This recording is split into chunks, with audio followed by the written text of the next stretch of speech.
Assalamualaikum warahmatullahi wabarakatuh. Apa kabar kawan-kawan? Berjumpa lagi dengan saya Rizky Febrio di channel YouTube Bule Bayang. Buat kawan-kawan yang baru bergabung, yang baru mengikuti saya, salam kenal, salam sukses. Semoga kita semua bisa mendapatkan pembelajaran yang terbaik. Kawan-kawan, terus ikuti sajian video yang saya persembahkan.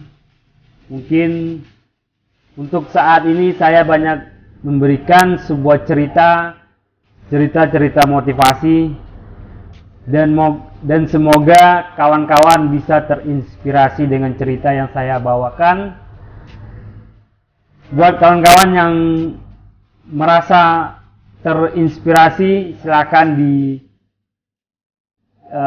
subscribe, like, dan komen serta di share. Untuk kawan-kawan yang sudah melakukan, terima kasih banyak.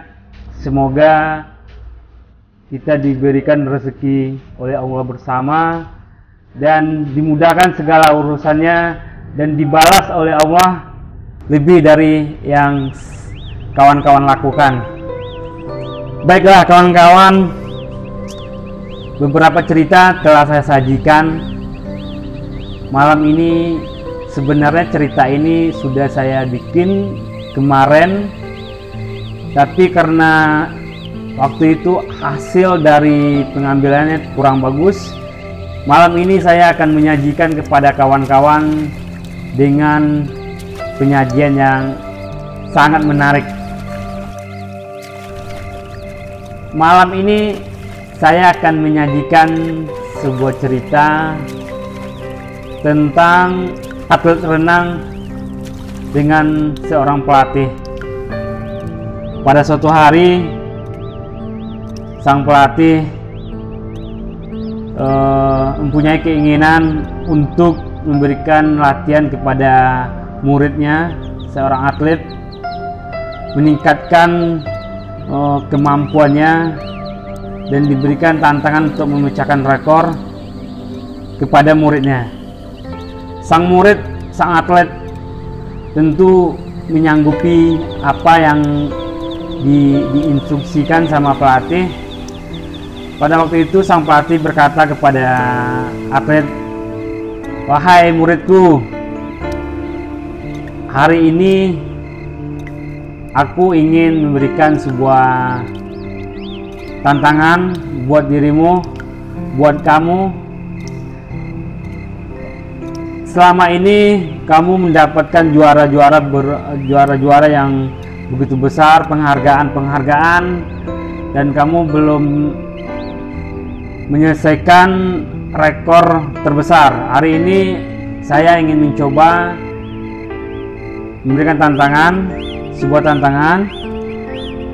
Kalau waktu itu mereka lagi berada di pinggir pantai, lalu sang pelatih mengatakan kepada atlet tadi, "Coba kamu seberangi pulau ini, pulau yang mana yang belum pernah diseberangi orang," dan itu diberikan tantangan kepada atlet. Lalu sang atlet mempertanyakan kemampuannya pada pelatih. Sang pelatih merasa yakin dan sang atlet berani untuk mengambil tantangan itu dengan syarat ada hadiah yang disediakan oleh pelatih. Ada beberapa hadiah besar yang dipersiapkan untuk atlet ini. Jika seandainya dia mampu menyeberangi pulau itu, maka akan diberikan hadiah yang sangat-sangat berharga yang belum pernah dia dapatkan sebelumnya. Singkat cerita, dicoba untuk pertama kali berjalan di pinggir pantai, lalu menuju dan mulai berenang pelan-pelan, santai seperti biasa dia berenang. Belum sampai separuh perjalanan, separuh lautan, dia merasa kecapean dan akhirnya dia mundur, dia nyerah, dia tidak sanggup. Lalu sang pelatih tidak mau begitu saja. Sang pelatih masih ingin berpikir pasti dia punya kemampuan. Dan sang pelatih menambahkan sebuah hadiah, diminta lagi kepada muridnya, "Hai kau muridku, kali ini aku tambahkan hadiahnya. Jika seandainya kamu mampu untuk menyeberangi pulau ini, ambillah semua hadiah dan akan kutambahkan dengan hadiah-hadiah yang jauh lebih besar yang berupa apapun permintaanmu akan kukabulkan." Dengan hadiah yang sangat menggiurkan, tentu sang atlet tidak mungkin menolak, pasti akan dicoba walaupun akan kalah karena telah terbiasa seperti itu sejak latihan. Lalu dicoba yang kedua, mulai berenang. Melewati separuh perjalanan, tiba-tiba dia juga masih belum sanggup dan menyerah, mengatakan kepada pelatih, "Wahai guruku, aku tidak sanggup. Tantangan ini sangat berat. Untuk itu aku nyerah." Sang pelatih tentu tidak habis kehilangan akal. Untuk terakhir kalinya dia masih ingin mencoba. "Wahai muridku, ini yang terakhir kali.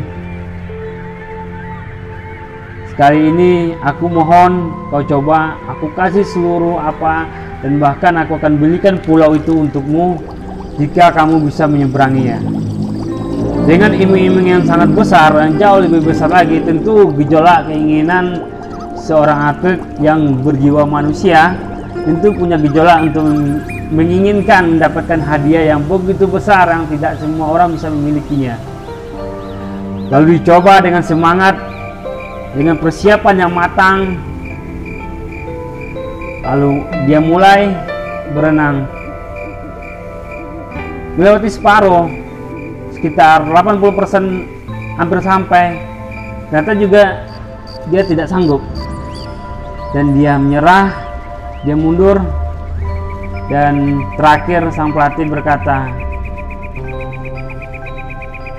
"Sekali ini aku meminta kepadamu, tapi tidak memakai hadiah."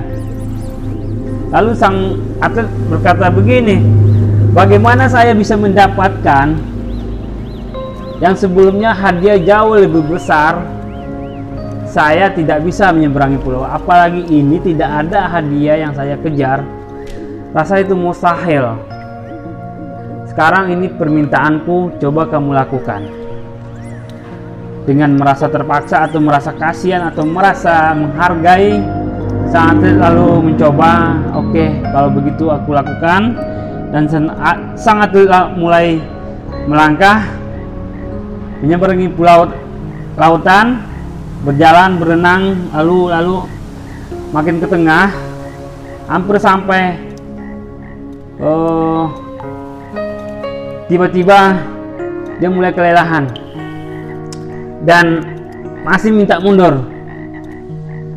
Pas mau angkat tangan, lalu sang pelatih mengeluarkan sebuah tindakan yang sangat berbahaya. Mungkin dilepaskanlah seekor buaya ke pinggir pantai. Ketika sang atlet melihat ke belakang, terlihatlah seekor buaya yang sudah masuk ke laut dan sudah mengancang-ancang untuk mengejar dirinya.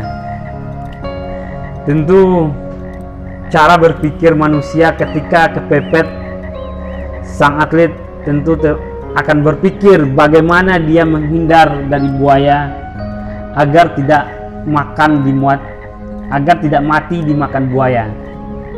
Lalu sang atlet terus berusaha, dan di saat itu keluarlah yang namanya sifat manusia, the power of kepepet. Suatu hal yang tanpa disengaja dan itu mendesak, akhirnya kita mampu untuk melewatkannya. Dan akhir cerita, sang atlet ternyata sampai juga menyeberangi lautan. Kawan-kawan, saudaraku, sahabatku semuanya yang mendengarkan cerita ini, ada sebuah makna, mungkin banyak hal yang bisa kita ambil, tapi ada sebuah makna yang sangat menonjol yang perlu kita pahami, bahwa hidup ini tidak selalu kita bisa mendapatkan gara-gara apa yang kita inginkan, tetapi kadangkala kemampuan kita keluar di saat kita didorong oleh sebuah masalah. Banyak kawan-kawan saudara kita dan orang-orang sukses lainnya yang mengalami fase kehidupan di masa kecil yang sangat kesulitan, bahkan untuk pendidikan, untuk sekolah, dan juga untuk biaya makan, mereka sangat kesusahan. Tapi dengan keterpaksaan, dengan hal yang mendesak seperti itu, mereka berpikir harus bekerja untuk makan, untuk biaya hidup. Dan lama-lama mereka akan terlatih menjadi seorang profesional dalam bekerja, dan akhirnya mereka sukses. Dan banyak hal-hal yang bisa kita ambil contoh. Makanya kawan-kawan terus belajar, perbanyak ilmumu, perbanyak wawasanmu, tonton tayangan-tayangan yang positif, baca buku-buku yang menginspirasi, terus ikuti motivator-motivator hebat, maka hidupmu pasti akan mendekati hal-hal yang positif. Kawan-kawan, cerita tadi mengajarkan kita bahwa masalah yang ada saat ini itu ibarat buaya yang sedang mengejar kita. Bagaimana sang atlet bisa menghindar dari buaya, dan itu yang harus kita lakukan dalam kehidupan. Ketika ada tekanan hidup, ketika ada sebuah tantangan yang harus kita lewatkan, pacu diri kita, tingkatkan profesional kita, dan teruslah keluarkan kreativitas kita, perbanyak ilmu kita. Kawan-kawan, hal yang memotivasi itu adalah hal-hal yang baik. Ikutilah. Kalau kita bisa berada di sana, pasti kita akan termasuk orang-orang yang positif. Baiklah kawan-kawan, semoga cerita saya tadi menginspirasi, memberikan motivasi, dan bermanfaat untuk kita semuanya. Salam sukses dari saya, Rizky Febrio.